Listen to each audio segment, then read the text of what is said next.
Wine Surger Advent Calendar 2024. And it is clinging to the sides of the glass. It's so beautiful.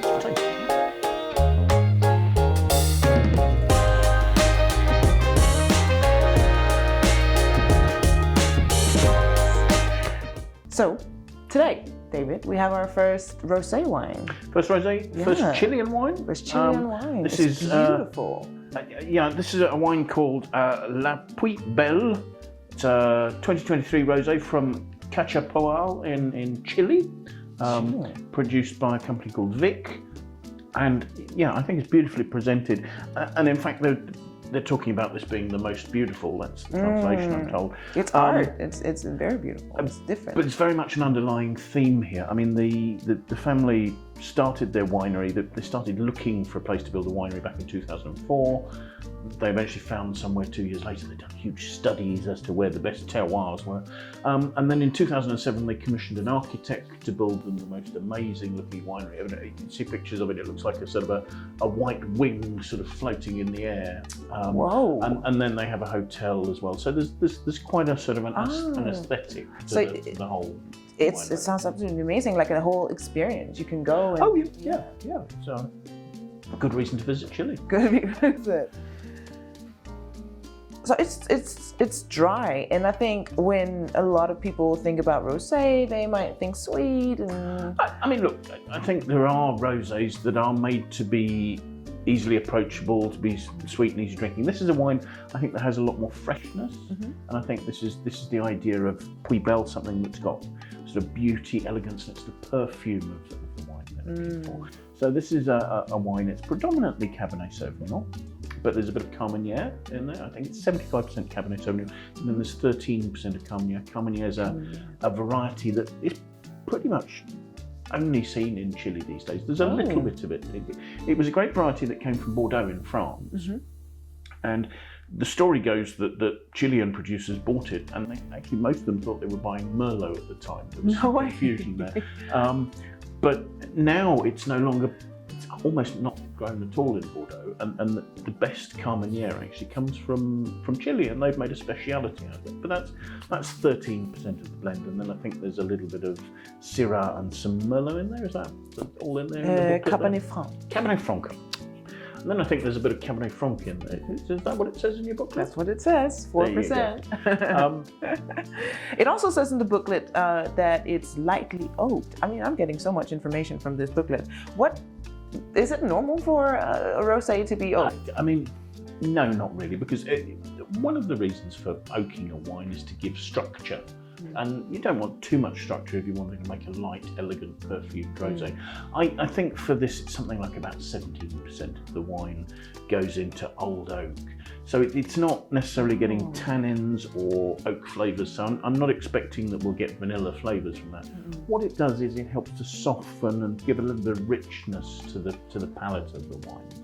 So that's just a technique for helping to age the wine. But yes, I think it's showing that they're treating it seriously. One quite interesting thing about Vik, they're using a technique for barrels that they call barrois. Barrois. Well, they probably don't say it quite like that. But if you think of the term terroir, which means the place where the wines come from and the people who've made it and all the influences on the flavour, what they're saying is barrois is that they're buying French oak barrels, but they're having them toasted with oak that's grown on their property in Chile. On their own property. It's trying to give some of the character of the place that it's come from back to the wine through the barrel as well, Wow, rather I love than just that. giving a flavour from France. So there we go. So let's have a look at the wine, shall we? Yes, absolutely. I mean, let's start by talking about the colour. I mean, that's I think it's a really lovely, almost sort of salmon colour there, sort of orangish. Hint of orange, yes. Exactly. Swirling it, I think the wine's got 14% alcohol, is that? 14.1. 14.1. As you swirl it there, it's not that readily forming tears on the glass there. I'd be expecting something with 14% alcohol. Oh, there we go. It's starting to... It's coming down quick, I think. I mean, that's not a hugely important factor, but it's a relatively viscous wine. So let's see what we make of the aromas. Give it a good swirl, break up the surface tension, and see what it smells like. So are you getting lovely perfumes there? You get your nose right in the glass and see if you're... I'm new at this. I think you do see some of the oakiness. I think there's some lovely notes in here that are almost like sort of rich apricots and stone fruit, that sort of thing. Yes. But there's an element where you can smell almost the stone of the fruit, almost a sort of a slightly almondy note. And I think that might be coming from the barrel aging. It doesn't smell dry to me. It smells a little bit dry, but it doesn't smell too dry. It smells like a combination. I don't think you can smell dryness. Right. You can smell. I don't think you can smell sweetness or dryness. I think you can smell richness, which is ripeness. But have a taste. See what you make of that.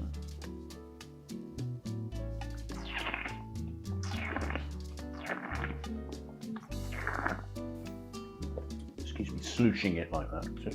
Yeah, does that? What does that do? I'm just trying to let a bit more air into my mouth, and that helps the flavours and the aromas to express themselves a bit better. Okay. You have to be careful that you know people fairly well before you start making those noises round a bit. There are some situations where that's not appropriate. We're at day 4, so I hope that's not too soon. Can you get there's quite a richness to that, isn't it? There's a roundness.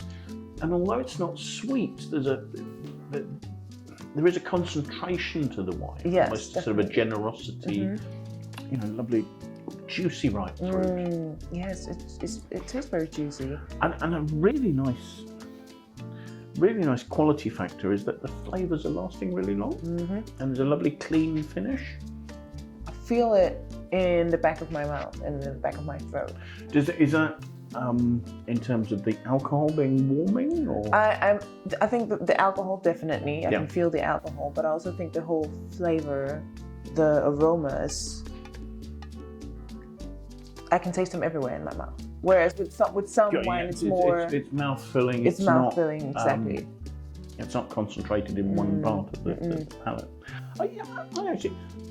I think the alcohol's fairly well balanced in here, but it is adding richness and roundness to the back palate. And there's almost a sort of a tiny, spicy, sort of almost gingery touch coming through there at the end. What do you think of the fruit flavours? Do you start sort of maybe it's auto-suggestion, but I'm almost getting some sort of floral notes on there. So Chilean Rosé? Chilean Rosé is lovely. I'm quite enjoying it. I think it's lovely, and I think as far as it's concerned, its richness means you actually don't need any sweetness in there. Not only that, but I think its quality and its intensity means this is a wine. Normally you drink a rosé as soon as it's released. I think this is a wine that might age a bit, actually. It's got a little bit of structure. You could keep that for a couple of years. And it will soften a bit and gain a bit more complexity. I think it'd be a lovely match for a range of food. I mean, you could have that with sort of richer river fish, trout or salmon, something like that. Even with a pork dish or something. I think the acidity would cut through quite nicely. I think it's a lovely flavour. I think this might be a little bit controversial, but some people like to add ice to their rosé. Is that how do we feel about that? I wouldn't normally myself. Look, if you've got the bottle properly chilled, ideally we'd probably have that in an ice bucket. If you're making fairly small pours, I think the wine should be fairly cold anyway.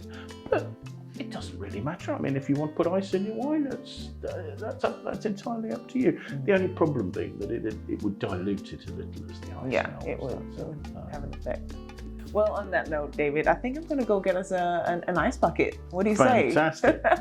We can carry on enjoying it. Exactly.